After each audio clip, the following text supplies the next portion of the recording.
This is Agenda Hour. We are back, ladies and gentlemen, because there are agendas need to be had. If you are still not familiar with what the Agenda Hour is, it is an extra bit of content from the Black Sensei Society every single week, Sunday, 2 p.m. EST, where there is stuff we can't cover on Open Dojo. There is stuff we can't cover on the main show, but we still got agendas to put out that are maybe even not anime related. So we have this installment for Agenda Hour to talk about whether it's sports. Last week we spoke about the NBA tanking rules and how it made no sense.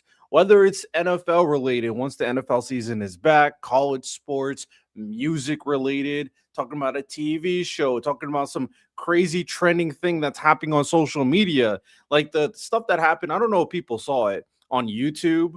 The streamer Dean the Great got completely bitch slapped on stream by this one dude. That was a crazy situation, by the way. Dean walked up to this dude's wife and was talking to her like she's a pick me, bro, right in front of the dude's face. And then he got slapped. And then he tried to feel tough to a former UFC fighter, and then he got punched in the face. Yeah, that's just embarrassing. So Agenda Hour is where we cover a bunch of different things. It is also something that, of course, when the senseis are available, they can pull up. If a guest is available, they can pull up. And if you are a Bankai member or a lieutenant in our Discord, you're also able to pull up to share your agendas. Of course, we might make some exceptions for people who just want to share an agenda that they want to talk about. But this is really just here to have fun, and get a little nasty, of course. A few things happened as of the recent week. Yesterday, there was Elimination Chamber for the WWE for my WWE fans, and I might talk about that a little bit later in terms of the state of the WWE and the state of wrestling in general.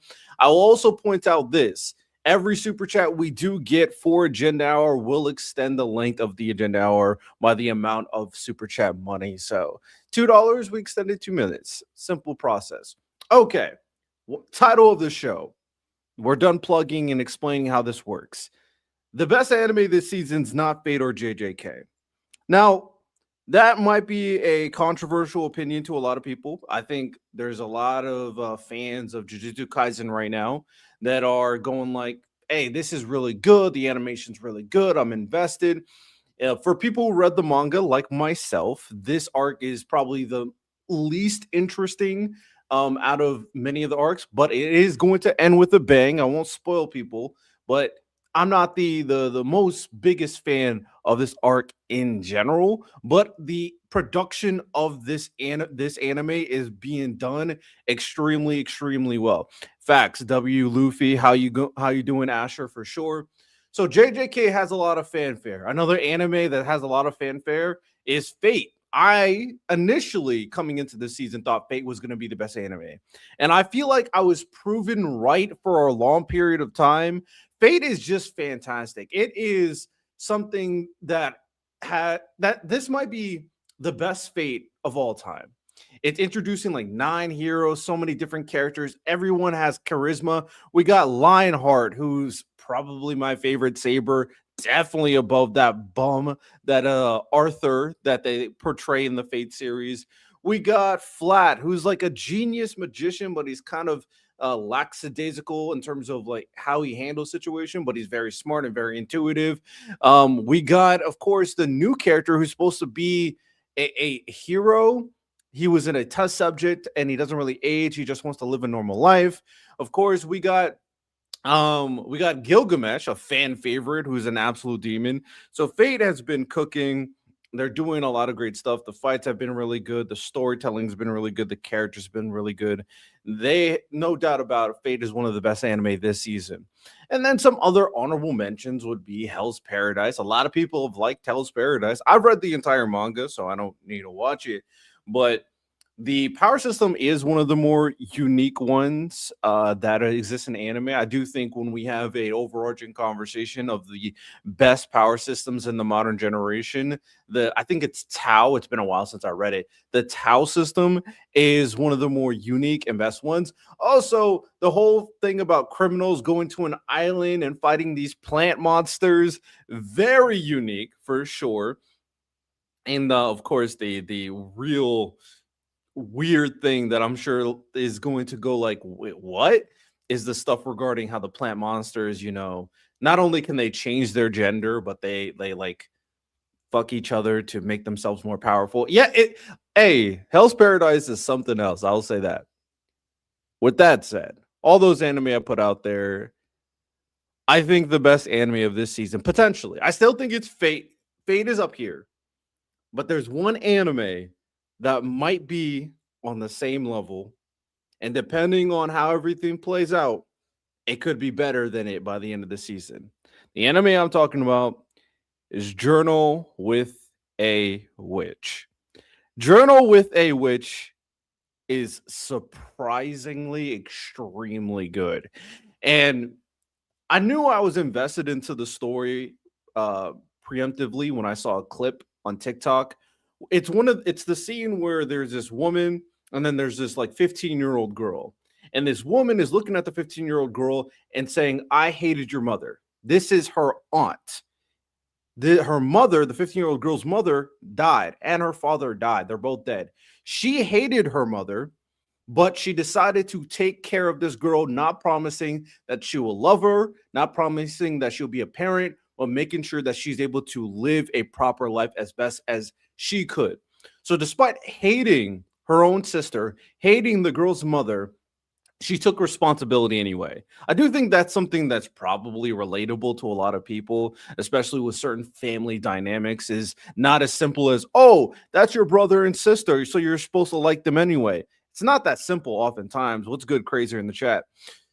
Oftentimes it's complicated. Oftentimes you actually ended up hating your sibling. Oftentimes you want to detach yourself from the family altogether. So that premise, when I initially saw it, I was like, this is going to be a good slice of life anime.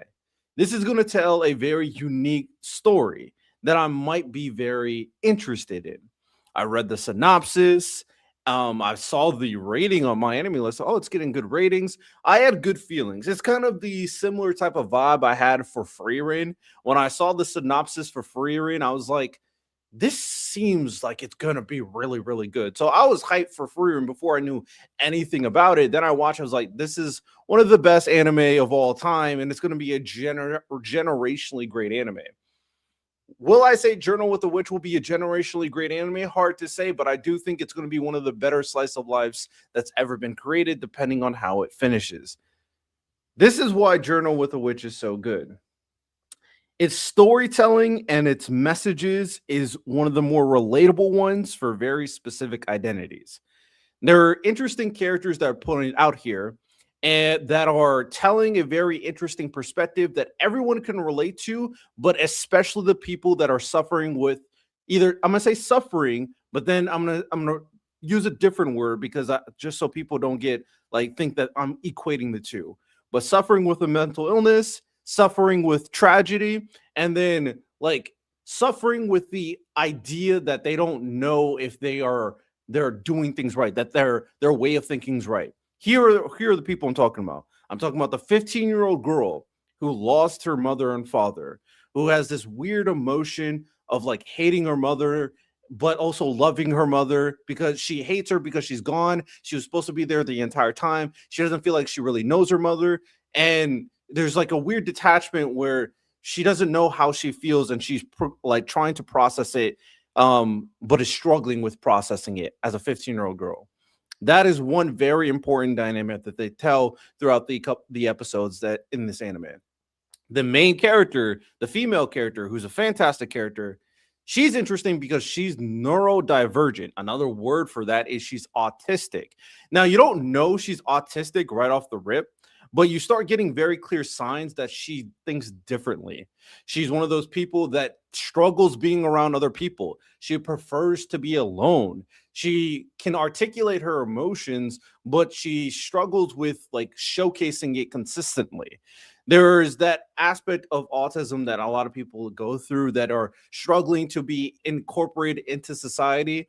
And this personality trait is shown very well in response to a girl who needs compassion, who needs care, but also realizes that she hates her mother and she can't offer the same care that her mother would.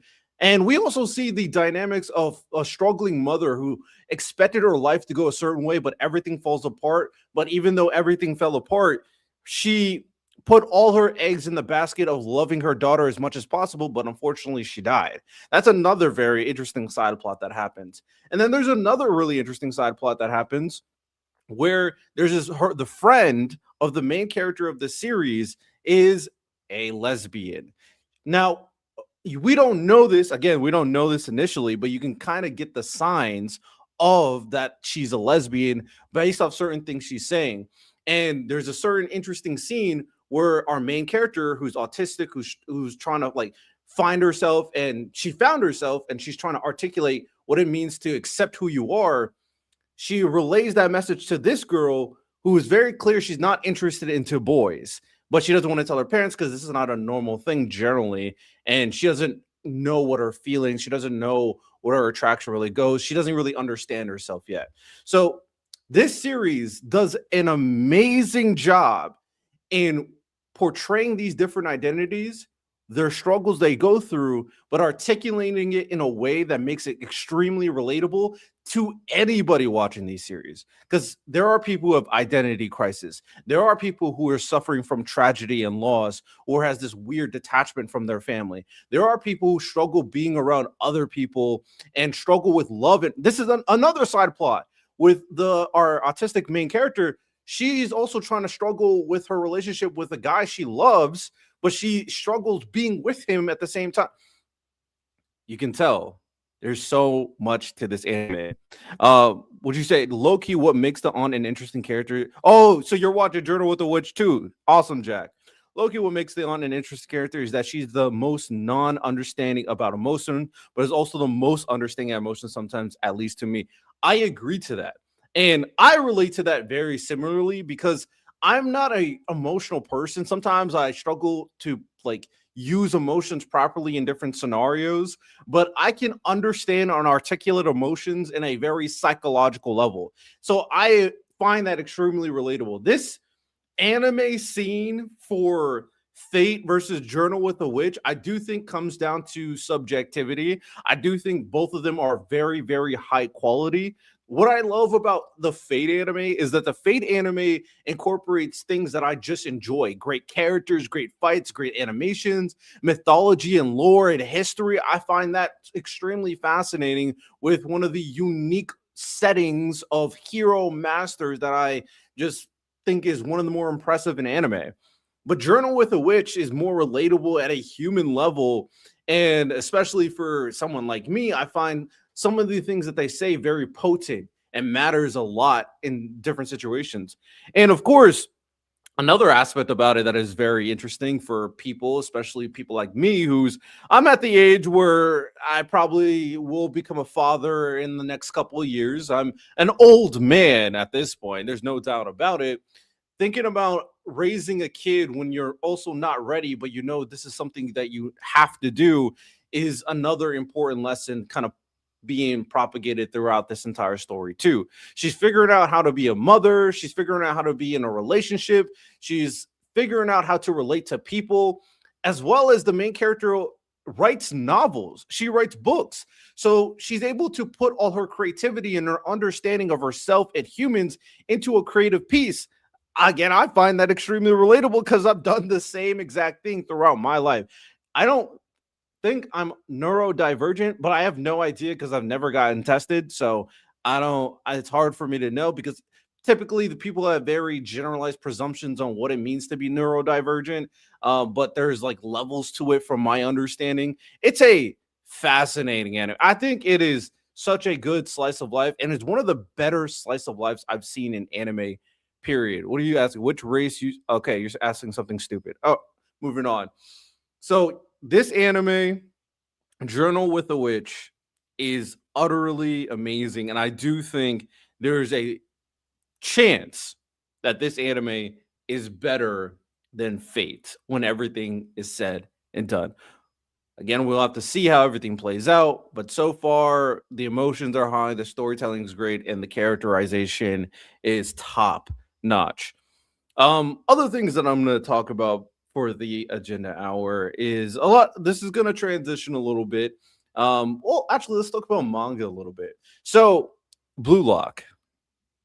My agenda is very clear with this Blue Lock stuff. I want Asagi to fail. I want Asagi to be so down bad because I've been pretty consistent. I haven't been the biggest fan of Asagi Yoichi, but I do think this was on purpose at this point, building him up, building this character up and thinking that he is an underdog, but in reality, he is great. He's a genius. He's extremely smart. He's extremely capable, but he's starting to get a fool of himself. And the challenging of philosophies regarding ego and becoming the best egoist, I do think that in general, being challenged is a amazing story plot point to do right now for the series because it was becoming a little bit formulaic where everything was just going right for Team Blue Lock. Everything was going right for Team Japan. Everything was going right for Ego.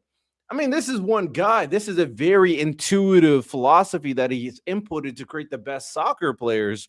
But there's levels to this. There's other players who have egos. There's other players that are more talented. So, what really will put them in the edge other than one philosophical ideal? Something has to evolve even further than this. Something has to go even further than ego's initial perception, because ultimately ego, great mind for sure, but he didn't make it either. He didn't end up being one of the best either. So maybe this is the answer he found after his failure. And maybe after this failure, Asagi will find a different answer altogether. Because in the next chapter, we're about to see Hugo give out his philosophy on what it means to be second best. Soccer and all sports like basketball and football for the most part, of course there's individual sports, they require teamwork. They require people to have certain roles. And I thought it was fascinating in the recent chapter when Asagi Yoichi was like, hey, we're supposed to be egoists, we're supposed to want to be the greatest striker. But something in the back of my head that I've thought for the longest time, how are you going to proclaim yourself being an organization trying to find the best striker when there's people on the team that is not trying to score goals?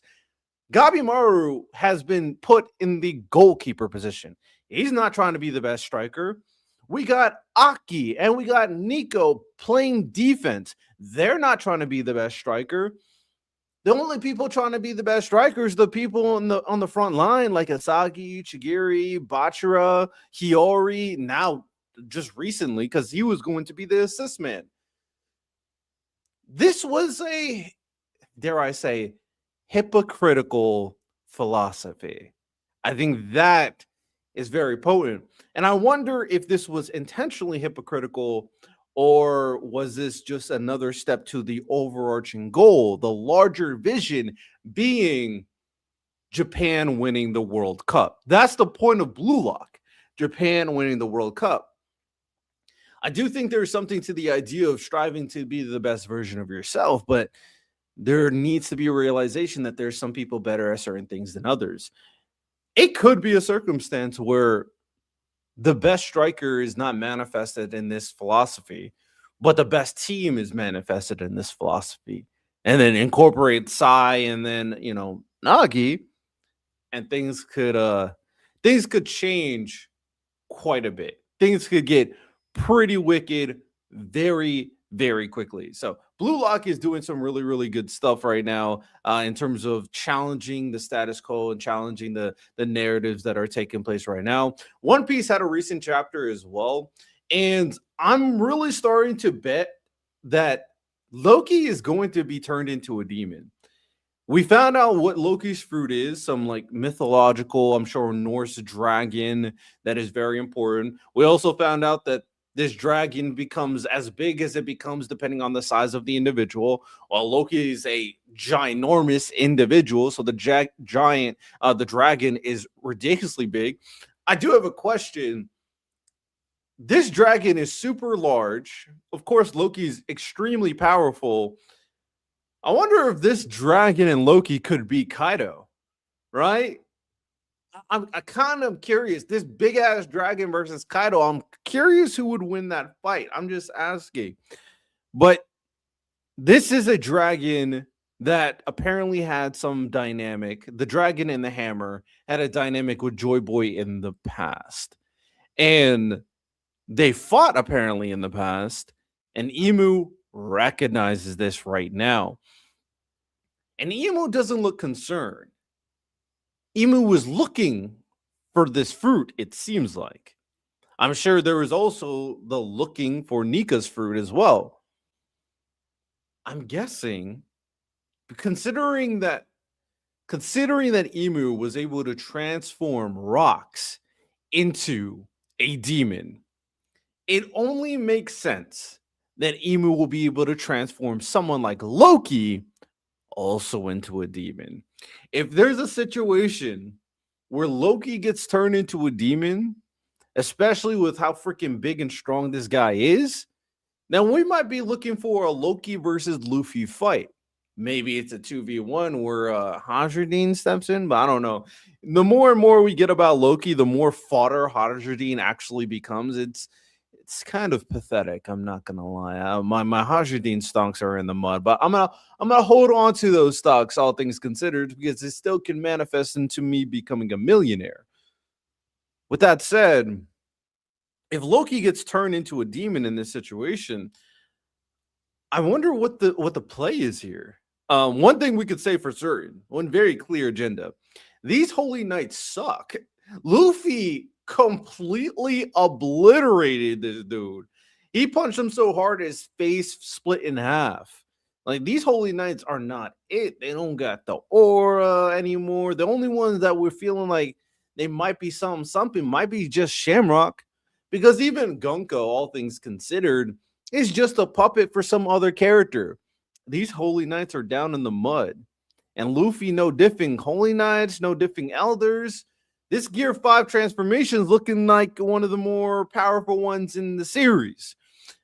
I'm guessing Luffy will still struggle with people like Shanks or Blackbeard or Emu.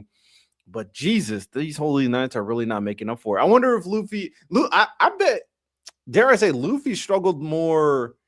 No, definitely. Luffy struggled more with Kizaru than these Holy Knights. These Holy Knights might not even be Admiral level. Oh, that's pathetic. That's pathetic. Well, no way it's like Vice Admiral level. That would be disastrous. Maybe it's Yonko Vice Commander level, if I'm going to give a power scaling scale.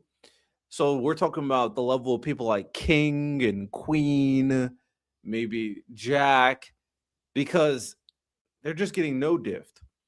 But yeah, I'm very excited and very curious to see what happens next. I do think Loki does become a demon moving forward. And I do think we're going to get a huge clash between Loki and Luffy. And this has to be a high diff fight, with Loki more than likely also getting a boost because of when Rox was transformed into a demon, he got a boost. And Luffy also doesn't want to kill Loki. So they're going to have to find a way to beat an immortal demon and remove them from Emu's clutches. The only reason why it happened with Rox is because Garp and Roger killed him after he gave them an opening. There's no way they kill off Loki, right? There's no way they kill off Loki. That'd be kind of crazy. It'll be tough storytelling. And then you would have to convince everybody that Hajradine more than likely is going to get these powers.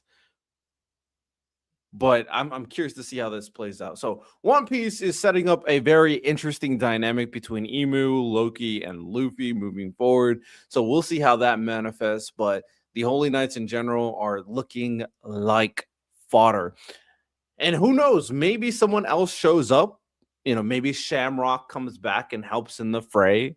Maybe Blackbeard shows up and makes things very difficult. Who knows? I'm unsure.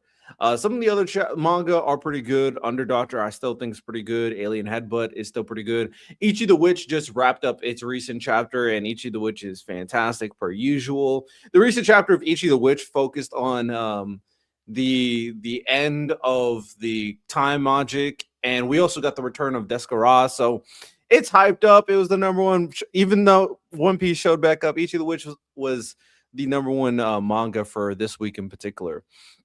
Transitioning a little bit to something that everybody may not be interested in, but this is agenda hour, so we're pushing agendas in general. WWE wrestling. There's a lot of conversation right now regarding the WWE that it is failing. It is bad. It is struggling right now off the cuffs of 2025. Now, what I've said in the past is that the reason why it's probably struggling in 2025 is because of injuries. Of course, you can blame poor booking here and there, but a lot of it was also taken out from John Cena's retirement tour. No shade, because I think John Cena is the GOAT. On the road to WrestleMania, there's a lot of conversation that they're struggling to get tickets being bought to Las Vegas, and WWE is panicking right now. It must be tough being a large business with TKO overboard, trying to make the return on investment. I've heard rumors that so far they haven't been with the acquisition of the WWE. And we're seeing a lot of conversation in terms of how their booking is becoming very formulaic, where they're only pushing the notable names, and then ticket prices are extremely high, where it's almost unaffordable for the average fan to go to a WWE show. Then we had Elimination Chamber that happened yesterday. Now, in my opinion, I thought Elimination Chamber was good. I didn't watch it live. I had to watch it afterwards because I was doing something. But Women's Elimination Chamber, was the winner predictable with Rhea Ripley? Yes, but I do think it was good. I think Kiana James performed very well. Raquel performed very well. Tiffany, Rhea. I think Alexa should have. Honestly, I would have had Alexa Bliss winning, and then you could have done a triple threat match between Alexa Bliss, Charlotte Flair versus Jade Cargill.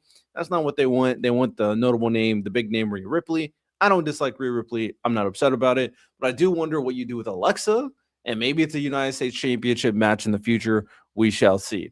So the Women's Elimination Chamber, I thought all things considered was a good match. Then we had the Becky Lynch versus AJ Lee match. I didn't have a lot of expectation for this match because AJ Lee hasn't been wrestling for a very, very long time. But I do think it was technically very good for their standards. Of course, Becky Lynch had master classes with people like Lyra Valkyria, for example, Bianca Blair, for example, Rhea Ripley, for example. This wasn't that, but I do think the match was still good, and it was a good moment for AJ Lee winning the IC Championship. Now, with that said, the next match was CM Punk versus Finn Balor for the IC Championship, and holy hell, I'm going to say this very cleanly. I am so disgusted with how that match ended. I think it was extremely underwhelming.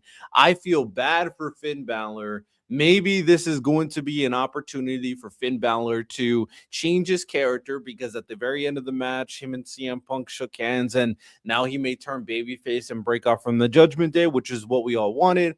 But come on, man. I do think, yes, CM Punk versus Roman Reigns is the big marquee match, but did you have to sacrifice Finn Balor for that? Why couldn't we do CM Punk versus Roman without the title? I don't know. I just think that this was kind of a filler match. Everybody thought it was a filler match because you've been hyping up CM Punk versus Roman, and you just proved them right. So it's very disappointing at the end of the day. And then the men's elimination chamber, a lot of shenanigans happened. I didn't really like the choreography of the match because there was a lot of 1v1 fighting. A lot of people were not really helping each other in that match, which was very disappointing. But Trick looked like a star. Javon Evans is amazing. Javon Evans is going to be the future of wrestling for sure, considering how young he is in particular. Logan obviously did Logan stuff. LA Knight, very disgusting botch that everybody's going to clown him for. Got a stare out between Cody and Randy, with Randy winning, with Drew getting involved, and my dog Seth Rollins returning. So we have Randy versus Drew at WrestleMania potentially, but we're having Cody versus Drew at a WWE title match on Friday. So more than likely, I'm guessing shenanigans are going to happen. Maybe Jacob Fatu gets involved. Maybe Randy Orton gets involved. Hell, maybe Sami Zayn gets involved, and it's a fatal 5-way match for the WWE title, which would be pretty interesting, especially if you do a swerve where Randy and Cody can obviously get their feud going on. Maybe you turn Sammy heel, for example. Who knows? We will see. But we're getting the vision. We got Jade versus Rhea at WrestleMania. We got Roman versus Punk at WrestleMania. We're gonna have some conglomeration between Drew, Randy, and some of these other players for WrestleMania, and then we have Liv Morgan versus Stephanie Vauquer at WrestleMania. I probably would add Raquel Rodriguez to that, but that's just me. I think if you're looking at some of the other championships, I do think AJ Lee versus Becky Lynch again is cool, but I would consider going AJ Lee versus Roxanne Perez, her disciple, and giving the IC title to Roxanne. That would be my choice. Julia versus Io would be an absolute banger. Just do that. We don't need everything else. Charlotte and Alexa, I don't know what you're going to do with that. Maybe you do some like big women's tag team TLC type match. Who knows? We will see. But I do think there is opportunity for the WWE to potentially try some new things, try to create new stars. I will say the only match for WrestleMania that if they do not do it, WWE is dead to me, is Obafemi versus Brock Lesnar. If they do not do Obafemi versus Brock Lesnar, like, what are we doing at this point? Because when Brock Lesnar was looking for his next opponent, everybody in the audience was chanting, Oba, Oba. So at this point, we know what the solution is. We know what the answer is. We know what the match we want to see is. Do Obafemi versus Brock Lesnar. It's not hard. It's really not hard. WWE, ultimately, I think they can salvage it. I am irritated that WWE looks like they're booking just for monetary gain at times. Like really bleeding out the fans, blocking out other locations around the area. It's frustrating. Can we just get back to the course where good booking, good storytelling, that is what makes stars, not focusing on superficial ways that they've been doing recently. I do think some of the criticism that WWE gets is overblown, oversold. I think you guys on the IWC, people are fickle, but I do think there is very valid criticisms for the WWE all together. That's just me. About 30 minutes in, went through a lot of agendas so far. I really do hope people check out Journal with a Witch. I do think that is legitimately a fantastic anime that I don't see people talking about nearly enough right now. So with that said, ladies and gentlemen, I'm gonna end it short because I pretty much went through over all the agendas I had. So no need for me to create any more. So tune in next Sunday, 2 p.m. EST for another agenda hour. We're just yapping, talking about the greatest agendas right now in the current mainstream. Just going beyond the main show, Blast Sense Society. Not as long, but we're just having a lot of great conversations out here. Hope you guys enjoyed. You have a good one. Take care and peace.